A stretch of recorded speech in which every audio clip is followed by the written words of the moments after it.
Yeah, you're welcome to keep your screen off, no problem. Probably half the moms in my workshops are nursing or dealing with kids and all that. So feel free to come on and off as needed. Okay. All right. Hello, everybody. Thank you for joining. So we're talking today about holistically managing your child's first aid symptoms.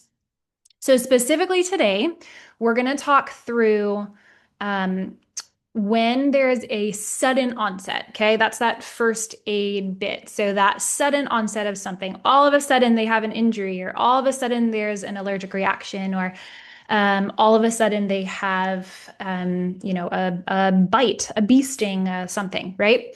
Um, this also can apply if your child has chronic illness.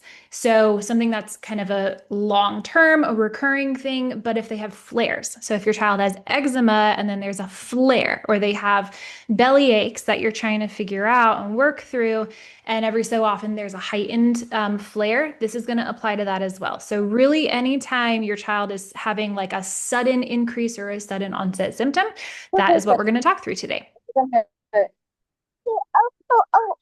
Um, I'm going to, if you can everybody mute yourself for me, that would be helpful. Thank you. Okay, so first of all, if you are new on here, welcome. Come tell me, we can basically see your name here, but tell me your name and tell me where you're joining us from. It's really fun to just see where everybody is coming from. All right. So, my goal for today is for you to leave with a deeper understanding of what to do when your kids are sick or hurt. And then also for you to leave with a game plan for your child's next symptoms, or if they're going through something right now, kind of what your next steps can be for them right now. The agenda for today, we're going to have three main parts of this call. We're going to first talk about the three pillars of managing symptoms. These pillars, this is the framework that I created from my emergency room nursing days, which I did for over a decade. I was an ER nurse.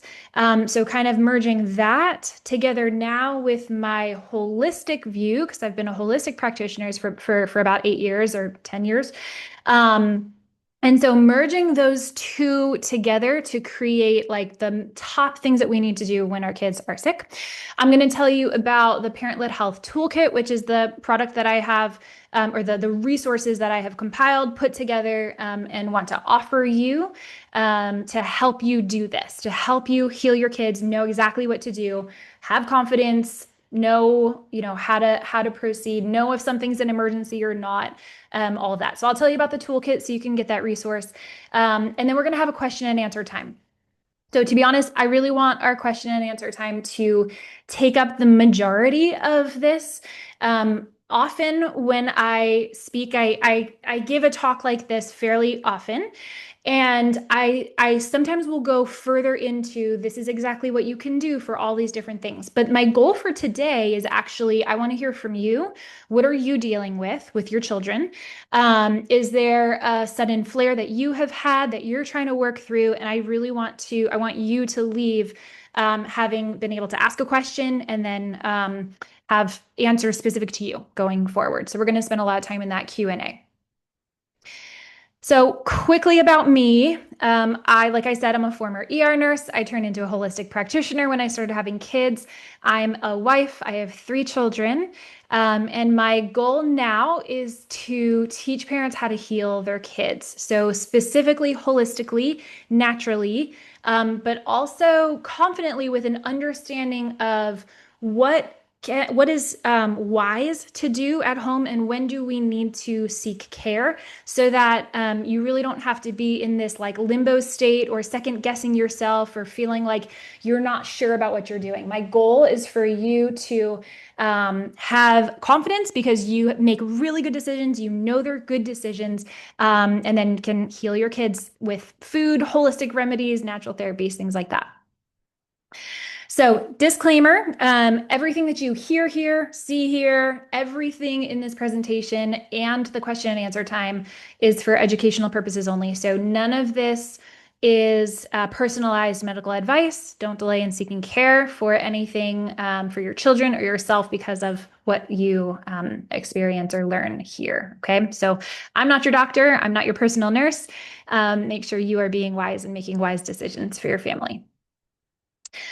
All right, so here are the pillars. This is the parent-led health first aid game plan. It's these three aspects. It's triage and assessment, which is the very medical termy kind of thing. There's the immediate care, and then there's foundational care. So the goal with these is to help you make really good, accurate decisions about your child's care, to stop flares or symptoms from becoming emergencies, and then provide strength for healing, and then for your child to be overall resistant or resilient. So these are the three aspects. We're going to start with the triage and assessment to make sure that you are taking in the whole scene, doing a really good job figuring out, can I deal with this at home? Do I need the hospital? Am I good to go? And then how to progress through the steps to get your child well. So we're just going to go one at a time with these. So triage and assessment, like I said, this is the most like medical component that we're going to have here, but I do want you in this time when you're triaging, I want you thinking like an ER nurse, because it is quite valuable to be able to think like this. So you want to be able to sort out what are the top things, what is going on right now, and is this something that I need help with, or is this something that I can deal with at home? The vast majority of the time, you're going to be able to deal with this at home. You are going to be able to, use food, use different remedies, like we'll talk about, and be able to heal your child. Once in a while, it is appropriate to go and seek help. Once in a while, critical situations do happen, and so we need to make sure that we're thinking really critically every single time, so that we don't just kind of get into this place that it's really easy to get. If you're a holistic mom like I am, it's really easy to just think I can deal with everything. But then kind of psych yourself out when you think, oh no, I actually don't know what to do in this situation. So we're always going to think through when our child suddenly has a symptom or a flare, we're always going to think through A, B, C, D. A, hold on, is airway. So airway meaning, is my child's airway open? Is it stuck? They're breathing tubes, right? Are they stuck? Are they so swollen that they literally cannot get air moving in and out of the airways? If that's the case, that's an emergency situation. They need help. But if it's not occluded, everything is open and patent, then cool, let's move on to the next. B would be breathing. So similar to airway, but not exactly the same. So airway is it open or not? Breathing is, can they actually get air in and out? Are their lungs working? Their diaphragm working? Is everything working so that they can breathe in and breathe out, right? I work with a lot of kids with chronic respiratory illness. I have a course on that and coach moms through healing asthma and chronic respiratory problems. And one of the things that we see with that, sometimes you have they're breathing, but they're like, right, really fast, and it's not really effective. So we're kind of looking at breathing. Is this effective breathing? Are they getting air in, getting air out, right? If the answer is yes, which usually in the situations that we're going to be talking about here, it is, then great, you can move on. If the answer is no, then you go ahead and you seek help. Okay, circulation is C. So circulation would be mostly blood. So is blood circulating? Are they their normal skin tone? Or are they pale? Are they blue? Are their lips blue? Are their hands blue, right? That would mean that there's a circulation issue. This also could mean circulation, like blood flow, is it going around? Or do they have a big old gash and they are spurting blood, right? If that's the case, then we probably need to seek help. Or if blood is just not going where it needs to, we need to seek help. Generally, this is considering, do they have good color? Are they their normal skin tone? And are they bleeding out? If the answer is, well, yes and no, right? They're good, then we can go ahead and we can continue on. And then the fourth is disability. So A, B, C, D. D is do they have either mental or physical disability? Meaning, are they tracking with you? If you go to them and you say, hey, are you okay? Are they completely out of it? Are they answering you? Or if you're like, let's get up and go over here, and their leg is just flopping somewhere and they can't really do that, then that's the other criteria for if we need to go seek help. So if you are noticing any of these, your next question is going to be, in this situation, can I provide care that is as good as or better than what they would provide in the hospital? Okay, that's always a question that I ask to myself when my kids are sick or hurt. And like I said before, the majority of the time, the answer is going to be yes. You can provide care that's good as or even better than what they would provide in the hospital. But sometimes the answer is no. You don't have the tools, you don't have the knowledge, you don't have the machinery or whatever it is that might be needed, right? And so if that's the case, then we're going to take them in. Does that make sense? Everybody give me a thumbs up or a yes if all of that makes sense so far. Okay. Um, in the toolkit, I have a bunch of guides like this that are like, if this is happening, yes or no. This is happening, yes or no, to really help you if you are like, oh, I just don't know. I feel really insecure with this. Because I have worked with a lot of moms who have expressed exactly this to me, where they're like, I am really nervous that I'm going to just be giving my child essential oils when they actually need the emergency department, right? Or I hate going in every time my kid is sick. Like I don't want to be dependent on the medical system, but I really don't know what else to do. So guides like this are really helpful with that.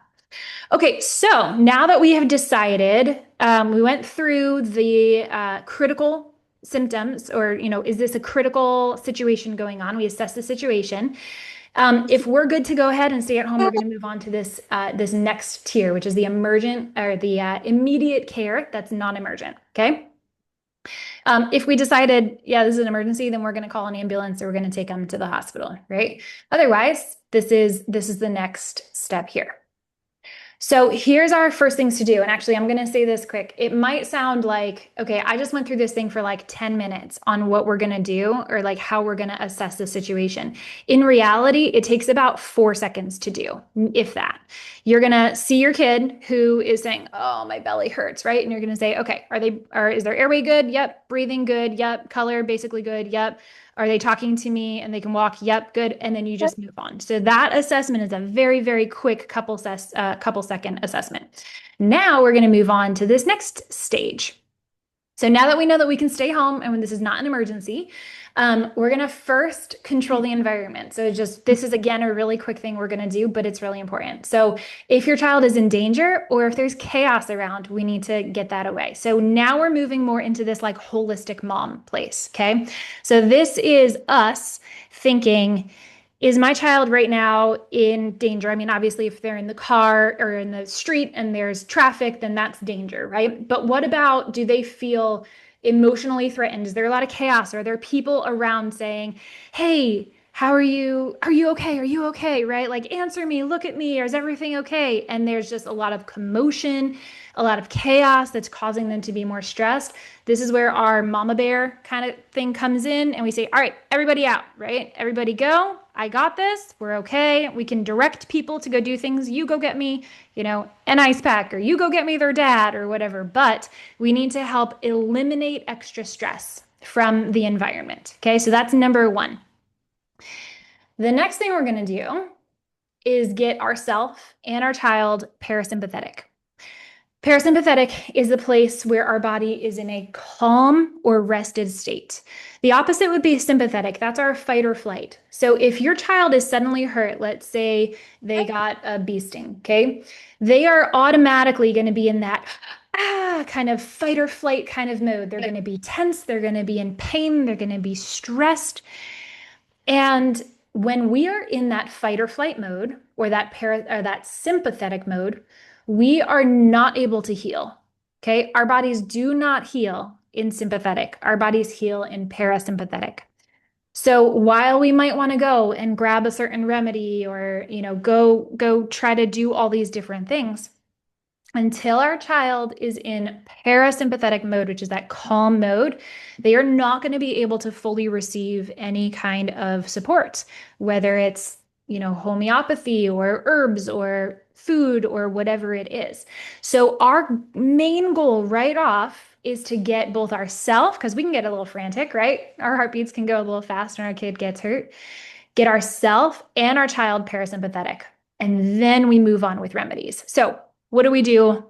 How do we do this, right? We're going to get on their level. Of course, we need to be age appropriate, but we're going to get on their level and we're going to hold their hands. And we're going to say, honey, I see you. I see that you're hurt. I'm so sorry. I'm going to take care of this. You're going to be okay. Let's breathe together. And we're just going to be calmly talking with them. And we're going to be calmly helping them breathe in their nose and out their nose. And we're going to coach them in this, in their nose and out their nose. And at first they're going to be like, and they're not going to do it at all, right? But then as you slow them down and you keep on talking to them, you can take their head and put it on your chest so they can hear you breathing.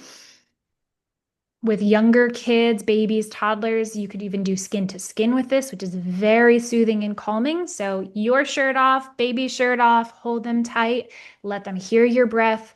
If your heart rate is going crazy, then make sure you're doing your breaths to get your heart rate to come back down to a nice level. And just keep soothing your child and letting them come down. You can use distraction if that's easier.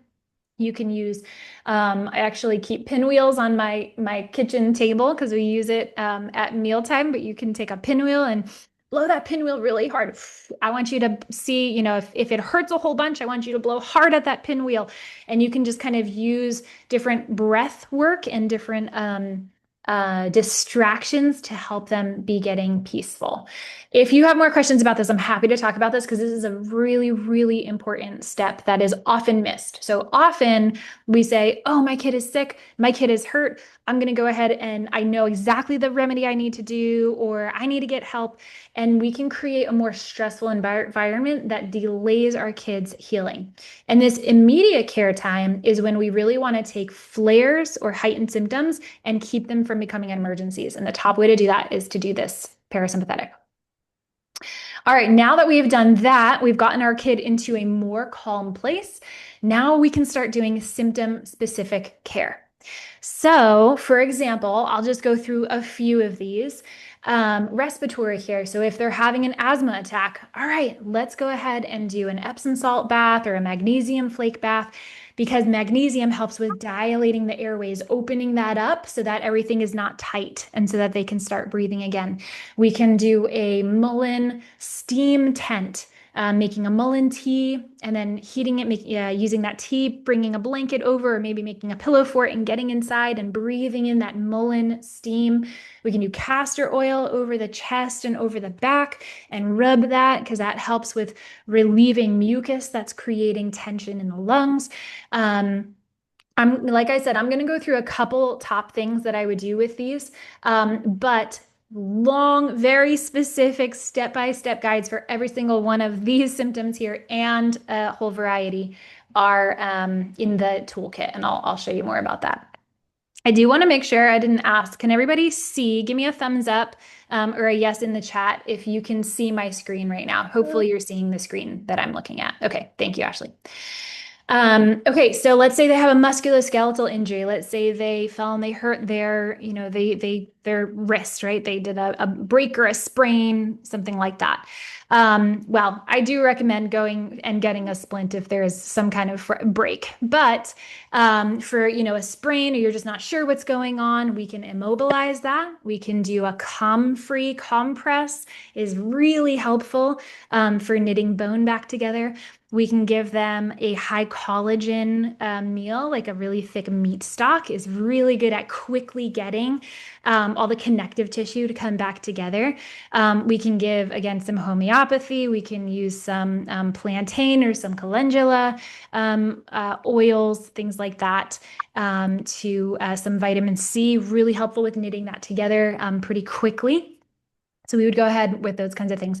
A head injury, we'll want to be assessing actually in the toolkit. The head injury has a lot of different assessments because you want to check and see, do they have bleeding going on in different areas?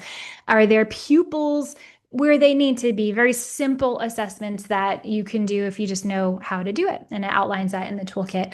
And then what do we do for that head injury? So giving good omega-3s like a tuna oil or a cod liver oil or a whole bunch of butter to them, letting them rest, getting screens away, providing vitamin B2, which is really high in egg yolks, or some other supplement form can be really great. Bites and stings. This would be where we want to put on a paste to withdraw anything that's in there, the inflammation or any toxicity, like baking soda, bentonite clay, sometimes charcoal, for putting that on. I love this. I just used this 3 times this past week with patients of mine who had spider bites that got really intense and they actually started spreading all throughout, which shows a systemic infection that can get really dangerous.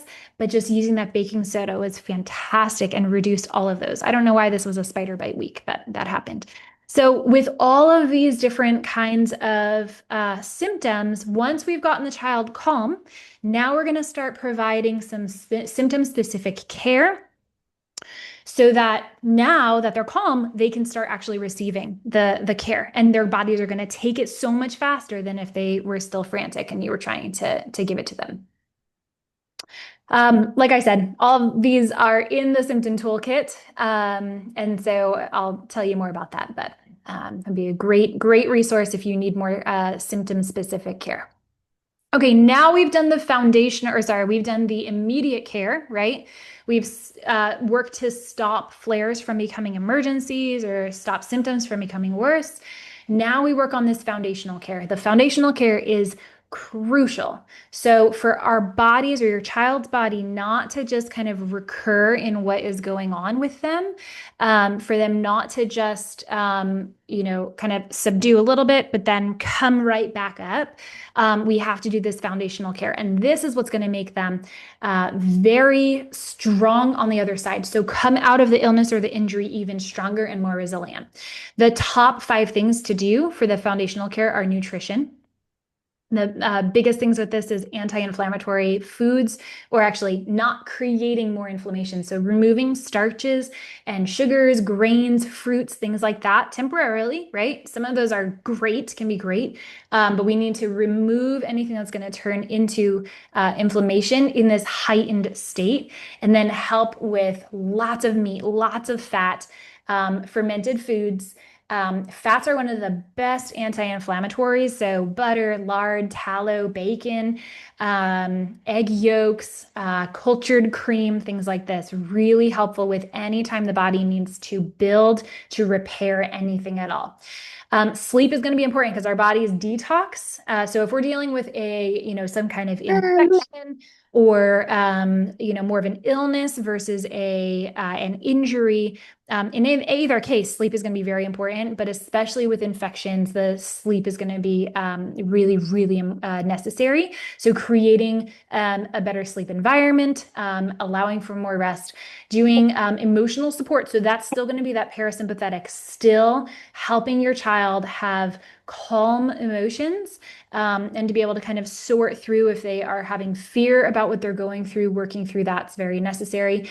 Detox support, so Epsom salt baths or other detox baths, castor oil packs, some fresh vegetable juices can be helpful there. Beet kvass, one of the best detox supports that you can do for your children. Incorporating liver and organs into the body, all of that's going to be helpful for that foundational care. And then sunlight and grounding, meaning being barefoot outside in grass, in dirt, in sand, in natural waters, and letting your body experience the sun, being exposed to the sun is really awesome with getting inflammation to go down and allowing the body to heal and repair. Okay, so that is the overview. Like I said, in other talks that I've done, we'll go a little deeper into each of those, but I want to go specific to you. So if you have something that is going on that you want to talk through and figure out what you can be doing for your child, then we're gonna do that. So we're just gonna make this practical. I'm not gonna just use random examples, but we're gonna use you as examples. So if you do have a question, make sure you pop up. Okay, before we get to that, I want to tell you more about the Holistic Symptom Toolkit, which again is my resource for helping you with all of this. Because to be honest, until you've done it like I have for over 20 something years, it can be hard to have this in your brain of this is exactly what I need to do in this situation, right? These are the symptoms that are currently covered in the toolkit. So, abdominal pain, exactly what to do when your child's having pain, how to assess it, how to know if it's a critical situation, if you can address it at home, differentiate between appendicitis or not, what to stay away from, what to do. And that's for all of these: sore throat, cough, allergic reactions, fever, mastitis, bites, infections, breathing, rashes, measles, tick bites, chicken pox, all of these things, loose stools, diarrhea, nausea, vomiting. So there's full protocols for each one of these. So if you are dealing with any of these, or if you have dealt with them, or if you have a child, you will deal with some of these. And so these guides can be really helpful for you. In each of those is an audio guide, a decision-making guide to help you figure out, critical or not, exactly the things to go through to help your child heal.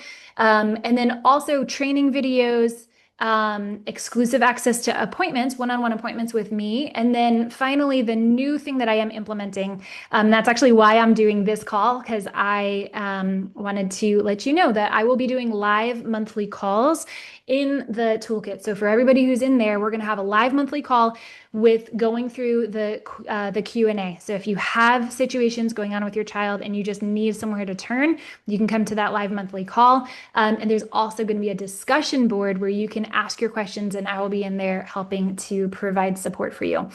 I was recently talking with a colleague of mine who a lot of people are turning to AI. We're seeing that a lot. A lot of people are turning to AI and saying, oh, hey, guess what I did? I just went on AI and I asked, what do I do in this situation? And sometimes AI says, I can't give you medical advice, but sometimes they kind of tweak it. And I'm going to be honest, I went on and I said, what does it say in this situation and in this situation? And the data is terrible. It's actually scary. I would be really nervous for anyone to follow those steps, because we need to both address, we need to be looking with that critical medical mind. We also really need to have that specific holistic support. If we're not just trying to rely on big pharma and the medical system, then we need to have more of this holistic support and grow as moms. You need to grow in your ability to be able to assess a situation, understand symptoms, know what symptoms mean, and know what to do in a holistic way. Because when we trust AI, even if it says, here's your holistic game plan, which is what I looked up, it really is not. And it's quite surface, and it leads us to try a couple of remedies, not have any success, and then go to the medical system. So this is what I'm hoping is going to really help, even in this world of AI, the medical heavy industry, all of that, help you actually heal your kids and not become dependent on the medical system and on big pharma. Okay, so the investment, and then we're going to get into the Q&A. So what is the investment? It's actually quite low. It's quite low. So right now, regular price is $47 per month or $137 for the year. And for right now, it's just $107 for the entire year, and you get all of those free calls that are included. You have access to additional appointments if needed, and then all of the protocols, all of the resources. So for right now, and this will be through the weekend, this is the current price, and then it'll go up to that regular price after that. And I would love, love, love to have you guys join in there, because I would love to see you in the Q&As and be able to support you here. Just go away.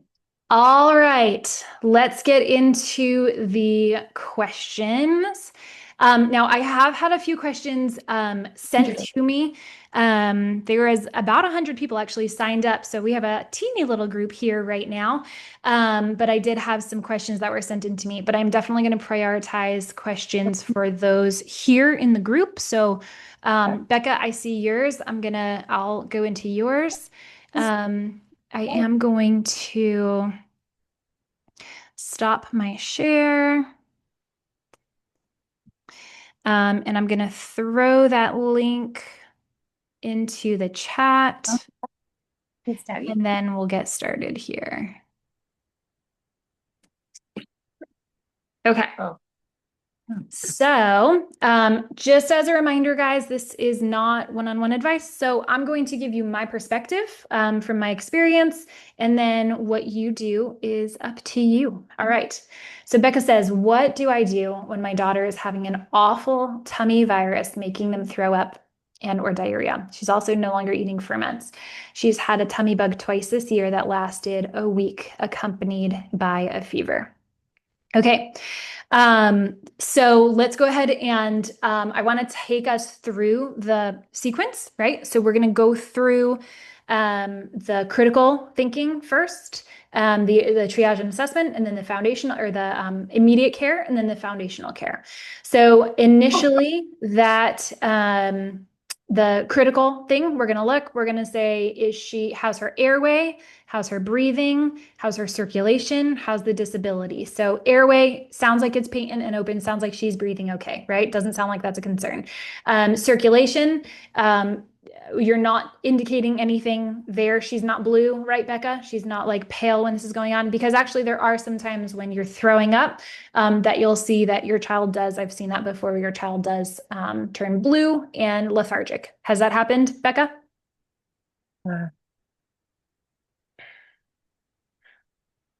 Sorry, I missed it. Nope. Okay, perfect.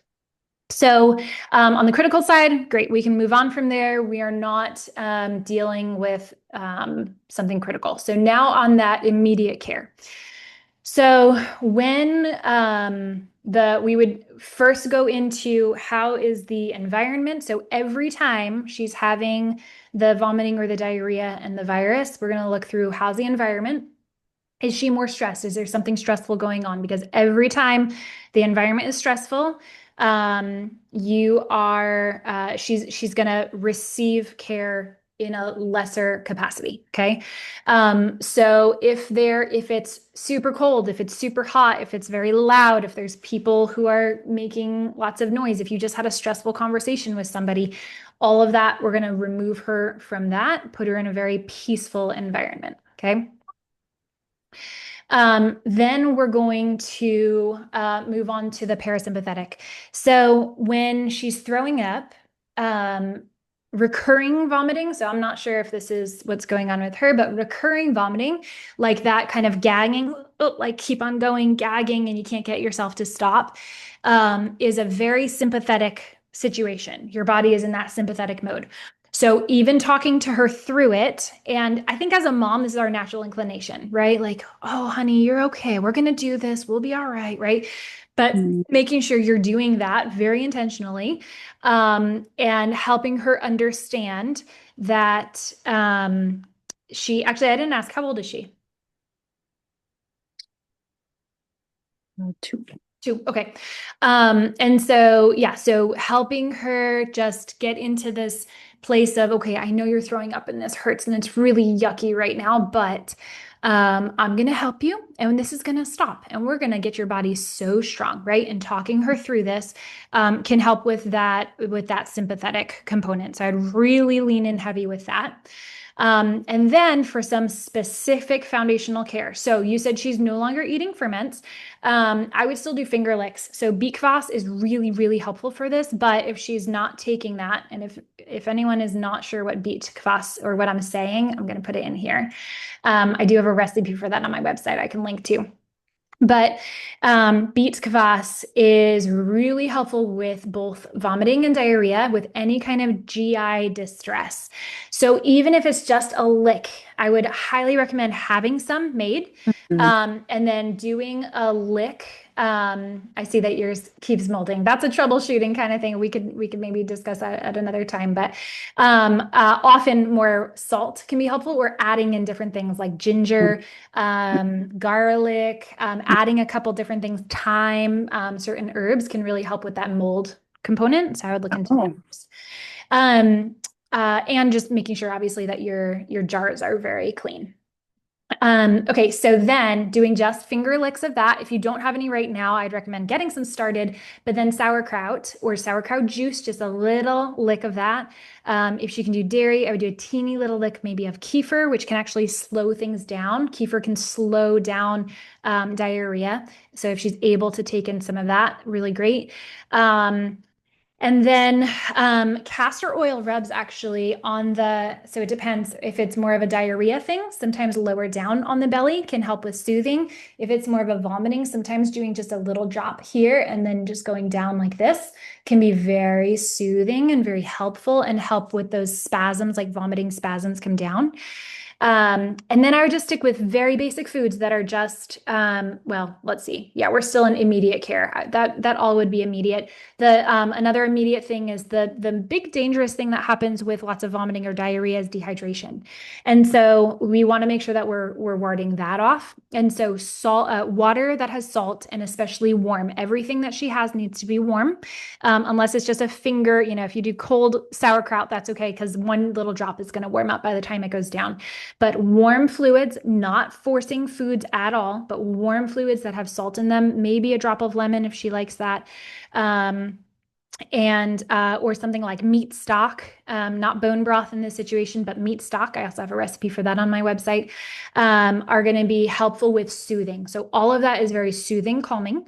And then uh, and then on the foundational side, so now that you've done kind of those initial things and you're keeping her from being dehydrated, I'll say one more thing. Dehydration, if there's lots of vomiting, if you give about 1 teaspoon every 5 minutes, often that will keep hydration levels up and good enough. Um, but that amount won't trigger vomiting often. So typically a teaspoon, maybe even half a teaspoon to start with every 5 minutes consistently can keep hydration levels up and get the minerals in. Salt licks are really good for this. These are all things that are, again, in that toolkit. I'm just picturing what the toolkit has in it. So, and then on the foundational side, again, you're not going to be forcing any foods until she is ready. Well, you're not going to force it all, but you're not going to be trying to get her to eat until she has an appetite. So liquids, fluids are the most important, but food is something that will delay on as much as necessary. And then I would go into very simple foods, everything boiled, like meat, stock, chicken soup. There's a reason why grandmas, great grandmas made chicken soup. That is the best. So that meat stock with cooked vegetables, with soft boiled meats. And then if she'll tolerate some butter, some ghee, or some fats like that, is where I would go. So this is the kind of the sequence that I would go. Also with the foundational, being in the sun, very helpful for this, being grounding. So barefoot outside is necessary. Epsom salt baths or other magnesium baths will calm the body. Magnesium lotions or sprays will help with providing that calm so that she's not very heightened and getting stuff out a lot. So that's where I would approach this. Can you guys picture that kind of that system of going through? And then Becca, tell me if you have a couple things that, oh, I'm just looking through here. A couple things if that you can take away. Tell me if you have like one or two or more things that you are like, okay, I can try this. I'm going to move on to Shelby.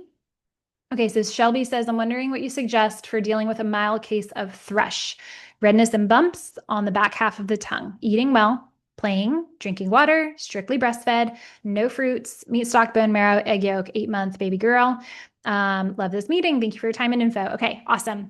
So Shelby, first of all, fantastic. You are feeding her fantastic foods. I think you've been around a little while. You've heard what I've said. So that's really great. Okay, so thrush. Typically, this is a issue stemming from mom. So if there's recurring thrush, then this is something that mom needs to start looking at yeast levels in her own body. So things that are going to be affecting yeast. Now, yeast can be a very uh, pervasive kind of situation. This is not like a quick and easy, oh, here you go, do this one thing, right? But yeast is very, very dealable. I'm getting ahead of myself, so I'm going to backtrack. Is this a critical situation, right? Still think through all of this, right? Critical sounds like airway is good, breathing is good, circulation sounds good, and she's like acting right, it sounds like. So eating well, playing, all of that. So that's your super quick critical assessment. You're good to take care of this at home. So then your initial things. Um, Thrush can be painful for the baby and sometimes causes breastfeeding to go down and sometimes can create a dehydration issue. So the same dehydration suggestions that I gave or the information that I gave just a minute ago would also apply if that's going on. If she's breastfeeding really well, then I'm not concerned about that. You would keep on breastfeeding, but I would definitely be adding in some probiotics. So kefir is known as the best anti-yeast probiotic that is out there. Um, the strains in kefir is what I've seen be extremely powerful. So on the initial side, we'll talk about foundational in a minute, but on the initial side, I would be working to see if dairy is tolerated. You can always do a sensitivity test where you take one drop and you put it on the child's wrist or at least a place that's clear skin. So if there's no eczema or skin issues there, a little drop. And then wait 12 hours and see if it is rashy, red, angry, irritated, anything like that. If it's not, then you can try a little drop on the tongue. The way that I would do it to start off, though, is I would put it right on the nipple. I would have mom put a drop on the nipple, maybe like a few minutes before you're ready to nurse, and then go ahead and put her on. So when you feed your baby from your hands, from your nipple, from your body, that is their comfort place, right? You are their comfort place. And so any new food, whether it's probiotic, kefir, or something else, I recommend every new food you use your hands first to administer that for a baby. And honestly, even for an older kid, if there's an older kid who's really struggling, kind of like Becca with what we were talking about with ferments, using your fingers, letting her use hers, having that tactile component or that safe place component with new foods or reintroducing foods is really important. So the kefir, I would do that on first the little test. If it comes out back clear on the nipple, let that be on mom's nipple for a few minutes first, and then baby will get that in her mouth. And I would just keep doing that both sides pretty consistently as long as she's tolerating that okay. And then on the mom side, I would be working through kefir detox things. You want to go very gently because you don't want to be getting too much toxicity or yeast through the breast milk. For the same egg yolk, meat stock, bone marrow, good fats, good meats, and very little starches, fruits. I would do no grains at all. And I would be doing, again, the magnesium baths, castor oil packs over the gallbladder and liver if it's not too intense, things like that to be working through the yeast. Um, see if there's any. Okay, yeah, dehydration stuff I would still be doing. I do have, so sometimes when that comes up with the thrush, you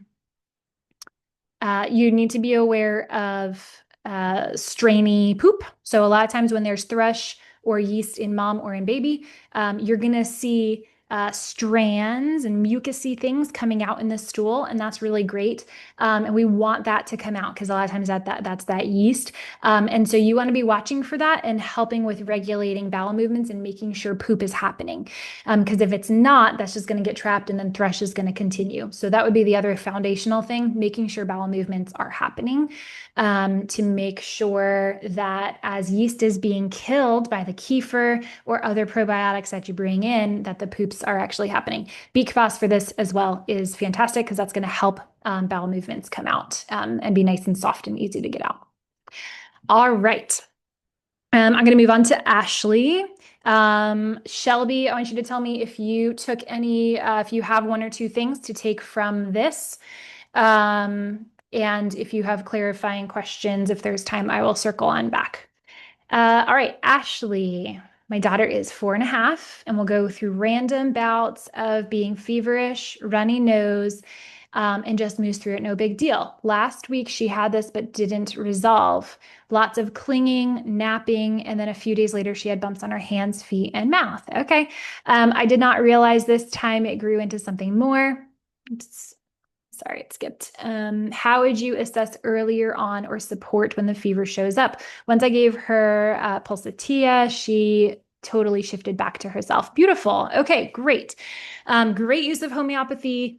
Um, I'm curious if the bumps are still going on, but I'm just going to kind of go process through this, right? So first of all, airway, sounds like airway's doing okay. Breathing, no issues there as far as we can tell, right? Runny nose, but sounds like she's breathing. Circulation, you didn't mention anything here, so I'm going to assume we're good there. And then you said bumps in her mouth. Okay.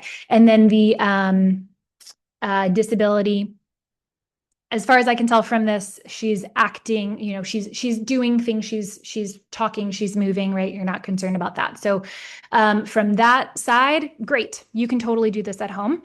And you're just going to continue to watch and see, right? Does she get dehydrated? Is there something else that happens that could be critical? I didn't say this, but in the toolkit, there are the critical symptoms for each individual specific thing, right? So I just said the airway, breathing, circulation, disability, those are just your initial things. There's other things that could be critical, right? With a head injury, there's different things that can be critical. With respiratory issues, there's specific things. And so that is one thing that I recommend doing the toolkit for, so that you can actually see, what am I looking for in this particular situation? Okay. So, all right. So feverish runny nose. So what this tells me is that she's working to cleanse, right? So anytime there is mucus production, or bumps, so something is coming out, this is the body working to cleanse, and to push toxicity outward. So that's where I would focus first. Then when we think about a fever, the main things that the body needs when there's a fever is calcium, because a fever will take calcium from the tissues and bring it into the bloodstream to be used for detoxification. So if she's working on cleansing, then the fever pops up. That makes me think, okay, she needs more detox support and potentially adding in some more calcium. The other thing that a fever does, it does a bunch of things, but another thing is it helps to take the fluid in our body and make it more gelatinous, because it's more usable in that way for things like detoxification and cleansing. So adding in, giving her meat stock and other collagenous kinds of foods. Chicken skin that has been boiled, like if you make a meat stock, like a chicken soup, using that chicken skin, so good. The little gelatinous bits that go around a chicken when you make that are really, really helpful for getting in that gelatinous component, right? So that's where the fever comes into play. I always think of the gelatin and I think of the calcium, okay, as two big things. And then runny nose, her body is working on cleansing. So I'm usually thinking through, do we need more of a building support or cleansing support? Cleansing is going to be that detox. Building is going to be, let's give her more meat, more fat. Let's build her body up, right? And typically you need both. Every single situation, your body needs to build and it needs to cleanse. But if we're seeing a lot of things escaping from the body or trying to, like bumps or runny nose, that's what's going on there. So Epsom salt baths or magnesium baths, sometimes a fresh vegetable juice, like a carrot juice, can be helpful here. But I would always throw a fat in there also, so it doesn't cause sugar swings. So I do egg yolks typically with my kids. If your kids can do yolks, then I recommend that. Sour cream, MCT oil if they have an issue with other stuff, or coconut oil, or things like that, can be really helpful. Castor oil. I would actually do castor oil in the symptomatic areas for this. So not necessarily in the mouth, because she's just going to have a lot of diarrhea. But I would do like runny nose. This is actually one of the videos that I have in the toolkit is all about castor oil kind of coming here, how to help with draining that out. bumps around the chin, or you said hands and feet, yeah, doing that kind of thing, like little patches here. I will say one thing that I've recently seen is chlorophyll ointment. I've used that many times for um, like burns, really bad abrasions, really bad skin issues. I recently started using that with a couple people with hand, foot, mouth, and it was awesome. It was so helpful. So I can't say with everyone, but the last few that I've done that with, really helpful. I'll put a link for the one that I recommend in there too. Okay, so that cleansing is the top thing that I would do with focusing on there, and then assessing early or supporting when the fever shows up. What I said with the calcium and the gelatin, that's where I would focus. I personally like using cultured dairy for calcium. So kefir, sour cream, creme fraiche, yogurt, those kinds of things. Those provide calcium lactate, that form of calcium that is very easy for the body to utilize. If your child cannot do that, or they don't want to, you can't do, dairy, you can't have access to good quality dairy, then I recommend a calcium lactate supplement. But I really do typically recommend the food. And then cod liver oil, when you give it together with that, it makes it so much more usable. So those together, yeah, that's where I would start. And you said, let's see, how to assess earlier on. A lot of times that's the mood. It's like she got a little more clingy. Her sleep was a little weird. Anytime my kids are like, you're acting a little weird, I'm going to do all the cleansing things. So we're going to just stock up on some ferments. We're going to do, oh, one thing I didn't say actually, anytime there's sinus congestion, ear things, anything sinusy up here, I'm doing probiotics in the ears and in the nose, and then a little on the tongue before bed. And that will help with populating the sinuses and getting the microbiome of the sinuses really good. So whenever my kids start acting a little off, that's what I do. We do probiotics in the sinuses. They just know this is the sequence. I'm like, there's something going on. They're like, okay, more cod liver oil, more cultured dairy, those kinds of things. All right. Ashley, if you have any takeaways, if you feel like you got something from that, write it down for me. Um, and I'm going to keep on working through here. Okay. Shelby, Kvass, you can do ASAP, goats, kefir, gorgeous. Perfect. Do that. Remember that um, kefir can be powerful. I love kefir, and I love as much kefir as you can do, but always start with just a little bit with any probiotic. Start with a little and just advance as tolerated. Be the calm my child needs. Beautiful. Yes. If you don't take anything, if you get one thing from this, that is what it is. Be that calm that your child needs, because until you help them calm and you are calm yourself, they're not going to receive healing. So they're not going to be able to. Their body physically cannot be in a place of working to heal and cleanse. Okay.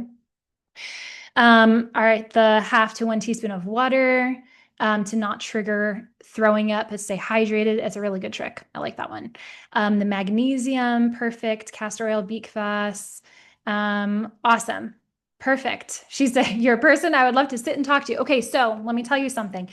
In the toolkit, this is where this comes in. In the toolkit, every single one of the symptoms has me talking through it. So it's like we're sitting down and chatting, and I'm like, oh, this is what's going on with your child. So go do that if you're not in there. Cool. I'm so glad this is helpful. Ashley, she loves chicken skin. That is the best. It's so good. Guys, if you have little kids and they are not doing boiled chicken skin, I know it sounds odd, but it is wonderful. Very gelatinous, very supportive. And if you can start them now on it, they're just going to keep loving that. My children do that all the time. I'll make a chicken stock and they're like, wait, I want the skin. And they like fight over the boiled chicken skin, and it's wonderful. Okay, Shelby says, what is your favorite probiotic to use in oil form? Shelby, clarify for me. My favorite probiotic, like a commercial one. So I am a food first person every time. So I'm always going to be doing ferments, cultured dairy for my probiotics. However, in a time that we need additional, I use Smidge. I'm going to send out an email, guys, with the replay for this, and I will send my favorite probiotics. So Smidge, I'll send the chlorophyll link, like I said. When you say in oil form, are you asking about a probiotic in oil form that you can get like that. Because what I do is actually I just make I put probiotic powder like smidge or some kefir or some beet kvas in tallow, and then I use that. So Shelby, you're welcome to clarify if you need to. Becca, would it do anything? Let's see. Would anything have been different if my daughter started having some blood with her poop? My mom friend said it was just GI irritation. Yeah, so then you're going to be thinking that's kind of that circulation thing, right? So is she losing too much blood? If there's actual like active blood dripping, that is definitely not something that we want. If it's a little bit on the toilet paper, if you give beet kvass, just be aware, everybody, that often the first couple poops, you're like, oh my goodness, they're bleeding. And then you realize it's beet kvass. But let's see. So yeah, so you do definitely need to see, is this too much? Is she acting lethargic? Is it extremely painful? Is there a lot coming out, or is it just a little on the toilet paper? But it's very common to have blood in the stool when you have some GI irritations. Very, very common. Especially, what I see a lot with vomiting or heaving and stuff is you're irritating here, you're irritating all throughout, and so there's going to be flecks of blood that do come out either in the vomit or the stool. So I'm not going to say no, it's not a big deal, but I do typically see it as something that naturally goes along with this. And if it is not causing more, if you're not seeing additional really, intense symptoms with it, then I would keep supporting in the way that we talked about. I do have more references again for about bowel movements in the toolkit, so it'll have more guidance specifically for the bowel movement side of it. Ashley, all of that. Okay. Awesome. I'm so glad that was helpful. You do a lot of things, but it's about dialing. It really is. It's about getting focused, right? Because it can be hard. I don't know really where any of you are at, but it can be really hard as a mom who's working holistically to feel like you have to do everything, right? Because there are so many things to do. And so what I like about the process of how I go through it is I'm like, let's just focus, right? Let's get focused on the main things that their bodies are saying right now.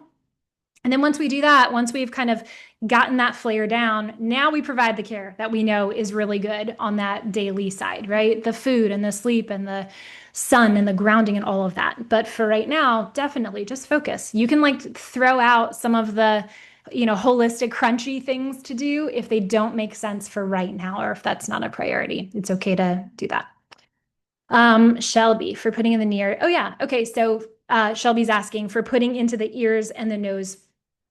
So I just do food. I literally take beet kvass or kefir or sour cream or whatever I have, and I just put a little swipe like this.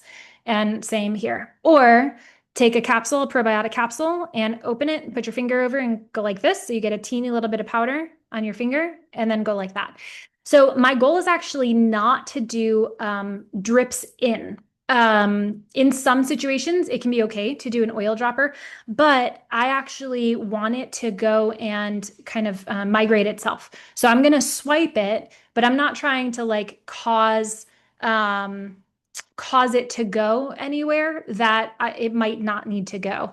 And when you do it like this, you're going to get some migration of the probiotics, and it'll start going where it needs to be.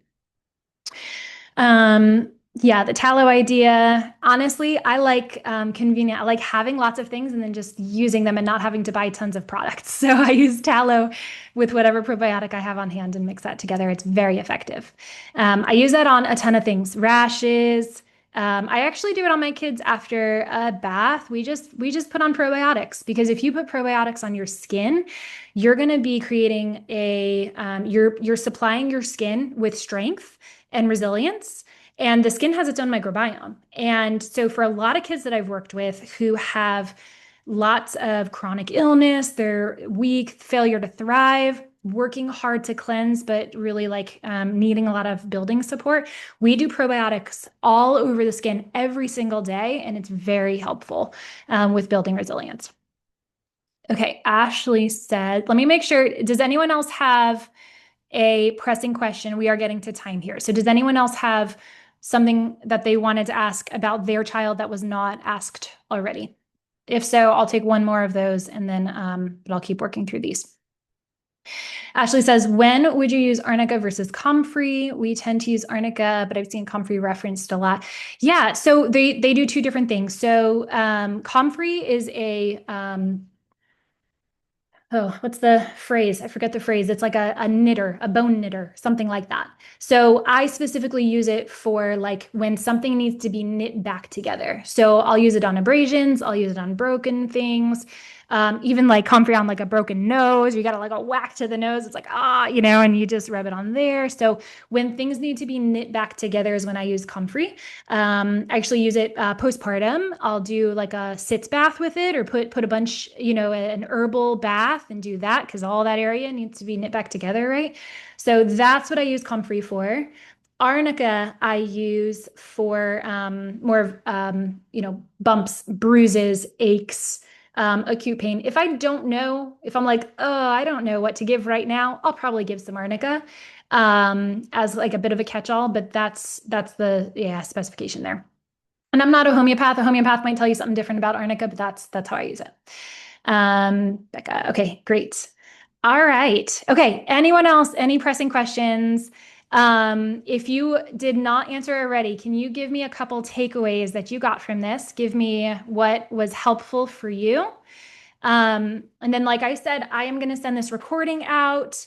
I am going to send the resources that I mentioned, including the toolkit, which remember, it's going to be this price through the weekend, and then it's going to go on up. Still quite a little, it's not a ton, but still it'll go on up. So hold on, toddler. Oh, there's a bunch of questions. Okay. Becca, how do I get my toddler back to eating meat stock and cleaner away from starches and fruit? Yeah, great question. When it's a toddler, you just, okay, there's two ways. You can go cold turkey or you can go all in, right? Usually around age under 3. It kind of depends on your kid, but usually around under 3, I say go cold turkey. Just do it. Just take out the fruit, get it out of your house, take away the starches. You're just changing. What I tell my kids, because my kids and I, we eat clean all the time. We don't really take breaks from it. But when we're specifically going to kind of get back into we're going to do additional stock or additional certain meats or things. I just tell them, all right, we're doing strong foods. Ready? We're going to do a month of strong foods and we're all going to see how strong we can get, right? And we're going to do this together. And we all look at our muscles and we all measure and we see, I mean, not, but we kind of just eyeball things and we're like, all right, let's see how strong we can get and how great we feel. And then we just take it all out of the house. If it's not there, they're not going to get it. It can be harder if they're in preschool or, staying with grandparents or something. But I really would for toddlers just say like, okay, we're done. We're done with this for now. And this is what you can eat. And then you see what happens. She might go on a bit of a strike, or he, sorry, might go on a little bit of a strike. And then what I do is I provide all the things on my table. Like right now, actually, I have beet kvass. I don't know what they have at this point left, but beet kvass, bacon. I have some burgers that I made, like burger patties and meat stock and some cabbage tonic and some sauerkraut. And that's just on a big old board on my table. And the kids can just go and take what they want of that. And I really like doing that system because I don't know how much meat stock your child needs. I don't know how much meat stock my child needs. But if it's there and available, and then I stand back and I'm not like, do it, right? And like watching over them, you'll start to see them starting to take it. It happens a lot. Sometimes there is a learning curve for sure, but that's what I would do personally. Okay, Mullen tea and steam. Can you tell me, oh, those are what you took away. Perfect. That's great. If you have questions about that, actually on Instagram, I have a couple of videos on how I do those. And then I also have videos in the toolkit. Shelby, do you prefer topical for those or the sublingual dissolvables? Can you tell me what you're talking about?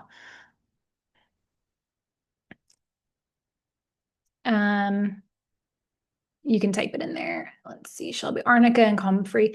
Comfrey, so arnica, I do the sublingual. I've used topical before. I don't use it much, to be honest, not for any particular reason. I usually use sublingual. And then comfrey I do as a salve or an oil. I have comfrey oil that I've made. It's very easy. Just take the herbs, whatever dried herbs you can get, and you submerge it in oil, olive oil, and leave it in there for 6 weeks. And every so often, just take it and go like this. And then after 6 weeks, you have a comfrey oil. So I do that. That's how I do it. Um, and then takeaways, so many things at our fingertips to use, just learning how to use them, why and when, excited about the resources. Yay, good. That's my hope. I'm like, get excited. It's so fun to be a mom who knows what to do and who can just bring peace into the situation and then be like, I got this. My son actually had an accident about a year ago, fell on a jungle gym and got a big old gash here. And it was on a Saturday, and the next day we went to church, and I had, kind of done a bunch of stuff on it. So it looked like I had butterfly bandages and stuff. And his Sunday school teacher's like, "Oh, did you go to the hospital?" He's like, "Why would I go to the hospital? I have my mom." Like that was his quote that she told me later. And I was like, yes, that is exactly what I would want him to say. That's why we do this, right? Like we don't, in some cases, if we need the hospital, by all means, right? But if we don't, it is just safer. It truly is safer to take care of them at home if it's not an emergent situation. So, all right. Sion takeaways, probiotics for the body, gelatin, calcium for fevers. Awesome. Arnica, comfrey. Oh yeah. Clarify the toolkit. Salt licks. Okay, so the toolkit is a digital resource. So it's on a website, and then you can also get it as an app on your phone. So you just kind of have it super conveniently. There are some like PDFs that you can print out. So you're not getting anything sent in the mail to you, but there are some things that you can print for physical resources. And then salt licks. Yeah, I did say salt lick. I didn't go into that, did I? Here's what I mean by a salt lick. I have salt with me at all times. It's in my purse. It's on my desk. Salt at all times. And really, we just go like this and go like that and lick some salt. That's what it is. So salt is very calming. A good quality salt. So an unrefined salt. I do Baja Gold or Celtic salt. Those are my two go-tos. And Baja Gold salt, especially, I'll add that link as well. It's very high in magnesium. It's the salt that I know of that's the highest occurring in magnesium naturally. It's unrefined, so it's not like they add things in, right? And so that for the nervous system is very calming. So especially nausea, vomiting, diarrhea, things like that. If you take some of that and just stick it on the tongue, it can actually just absorb and help. And it's not going to trigger vomiting because you're not eating anything. You're not really getting anything down, right? So that can be helpful there. I use it all the time. I actually also have just little jars of salt on my table. My kids know that they can go and just take it as needed. And it's, again, when you have that unrefined, you can follow your taste. So for me, now I did that and I'm like, oh, goodness, that was so good. I want more. I can follow that taste. And then when I'm like, yeah, I don't need any more, that's my body telling me that I am set. I don't need those specific nutrients anymore. Becca, if I can ask, how do you keep yourself so calm and regulated as a mama? Oh, that's lovely. How do I keep myself calm and regulated? I am a avid believer in Christ, in Jesus, and I pray a lot, and I pray over my children a lot, and I read the Psalms a lot. I actually just read a Psalm right before starting this. And I have a wonderful husband who supports me a ton and who helps supporting me in keeping our kids well, which is really helpful. I think it can be easy. A lot of times men I've worked with a lot of families who's the husbands or the man in the home is not totally on board, and that can really cause a lot of friction.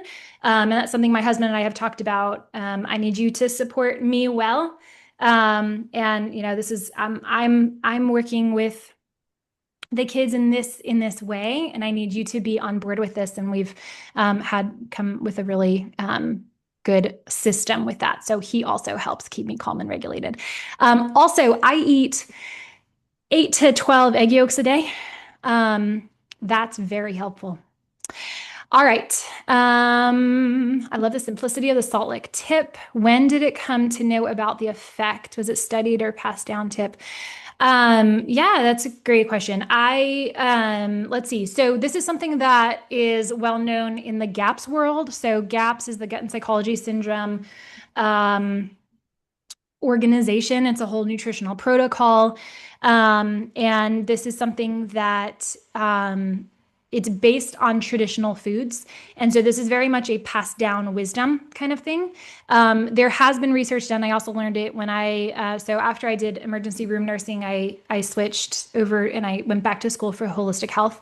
And that was something that was also taught specifically in uh, how you can see its effect on the heart and on blood pressure and on heart rate. And so, actually, something I do with my patients right now, because I see people in my office here, is I will do, if we're noticing different blood pressure issues, heart rate things, if the heart, I'm listening and it just doesn't have the amplitude I want, I'll test different minerals on them, have them sit the mineral on their tongue and then re-listen or recheck. And often what they actually need is the combination of minerals that are in salt. So not an isolated mineral, but more of the combination. So I've seen that in practice, definitely heard it anecdotally, definitely passed down as traditional wisdom.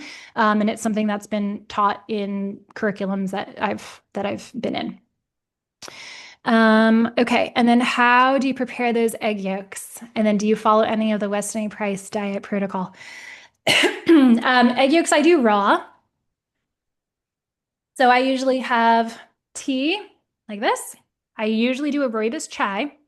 And then I will put in maybe 5 or 6 egg yolks in there with a little cream and maybe a little maple syrup and then whisk it up. I just had someone, I tell this to a lot of people that I work with, and I just had somebody who was like, guess what? I thought it would be the worst thing, and it was delicious. I converted her yesterday. It was great.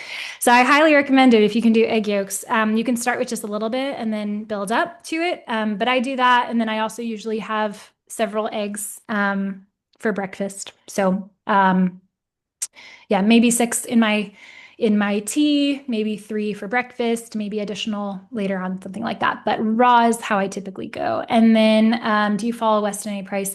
Yeah, so I really just do. So Weston A. Price, for those who don't know, is a fantastic organization. It's very heavy in the United States, but it's also worldwide. And they teach proper preparation of food and traditional foods. They also help with sourcing. So if you're in a place and you're like, I don't really know where to get good quality this or that, you can contact your local chapter. It's westonaprice.org, and they'll help you find like a farmer in your area or a resource for somewhere where they provide really quality food. So I use Weston A. Price a ton. I'm a member of the Weston A. Price organization. I've spoken at several different events of theirs.